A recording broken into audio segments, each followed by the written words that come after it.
നമസ്കാരം, കൊട്ടാരക്കര മീഡിയയിലേക്ക് സ്വാഗതം. കോൺഗ്രസ് ശക്തി വർദ്ധിപ്പിച്ചു. AICC general secretary KC Venugopal കളി തുടങ്ങി. രാഹുൽ ഗാന്ധിയുടെ ഇഷ്ടക്കാരനായി മാറി AICC ജനറൽ സെക്രട്ടറി സ്ഥാനത്തെത്തിയ KC വേണുഗോപാൽ ഇപ്പോൾ AI ഗ്രൂപ്പുകളെ വെട്ടിനിരുത്തി കേരളത്തിൽ വ്യക്തമായ ആധിപത്യം പുലർത്തി മുന്നിട്ടിറങ്ങുകയാണ്. മുതിർന്ന കോൺഗ്രസ് നേതാക്കൾ വരെ ഇപ്പോൾ ഈ നേതാവിന്റെ ചൊൽപ്പടിക്കാണ്.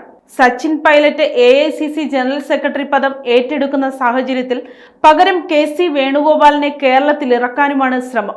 കോൺഗ്രസിൽ മൂന്നാം ഗ്രൂപ്പ് ഉണ്ടാക്കിയ രമേശ് ചെന്നിത്തലയെ മുഖ്യമന്ത്രി സ്ഥാനാർത്ഥിയായി ഹൈക്കമാൻഡ് പരിഗണിക്കില്ലെന്ന് ഉറപ്പാണ്.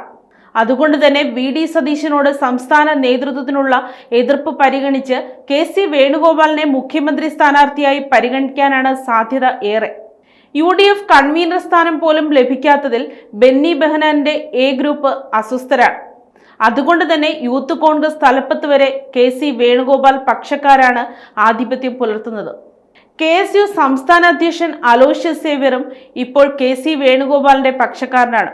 UDFന്റെ കപ്പൽ ടൈറ്റാനിക് പോലെ മുങ്ങി എന്നിടത്താണ് KC വേണുഗോപാലിന്റെ കടന്നുവരവ് കോൺഗ്രസിനുള്ളിൽ കരുത്താർജിക്കുന്നത്.